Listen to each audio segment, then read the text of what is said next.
everybody, it's Caitlin Arvanis. I have a two-part series on healthier knees. And so we're going to look into keeping the ankles mobile and the hips mobile. And today we're going to work on the ankle part. So we've got some lengthening exercises and some strengthening exercises, and the important part is bringing it all together. So we're actually going to start seated, and we're using a band today to help us with a couple of our exercises.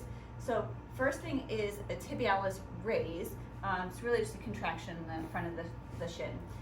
Take the band and bring it to the top of your foot, not necessarily on your toes, not down towards your ankle, but we want it about midway, and then come back until you get a little bit of tension on the band. Go ahead and let your toes come forward, and then bring your toes as far back towards you as you possibly can. Keep the hip on the ground as well, don't let that lift. Extend through the foot, and I've got a little bit of flexion here so the band doesn't fall off, but I'm letting the front of the ankle elongate, and then we're going to bring it back.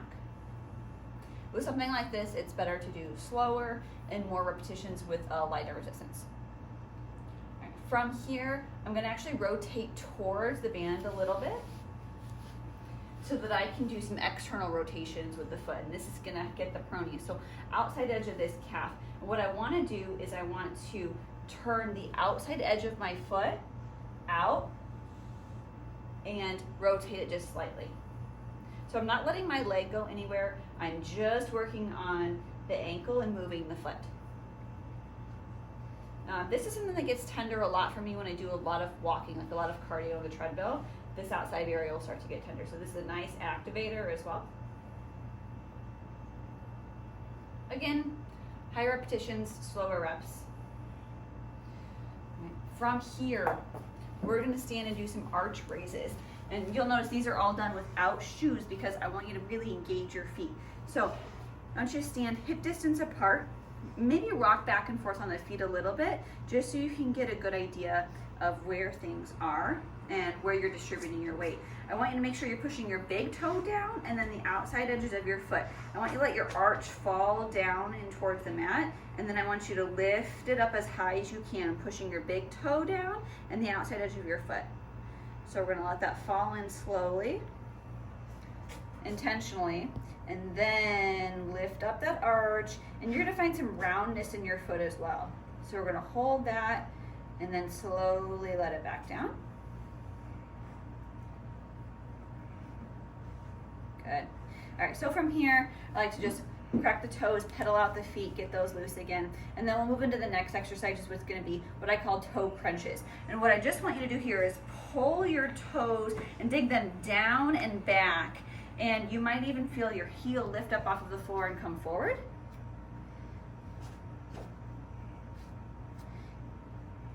And it'll be interesting to see how tired you get, how quickly you get tired. These small muscles that we don't normally use, especially when our feet are bound up a lot. The last thing that we're gonna do, hi puppy, last thing we're gonna do is come into a modified down dog. So this is a pose that you guys probably know a lot from yoga, but we're gonna focus on the eccentric portion to lengthen the back of those calves here and create more space in the Achilles tendon, and even stretch out this plantar fascia in the bottom of the foot.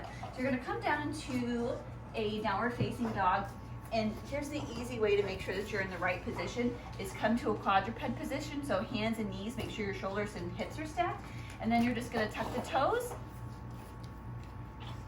mom life, and then push back into your downward facing dog.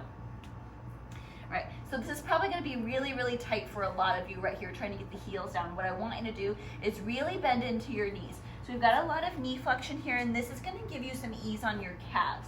So from here, we're gonna bend down a little bit further, bringing the knees about 6 inches or so from the mat, and then I want you to lift your hips up and push your heels back and down into the mat.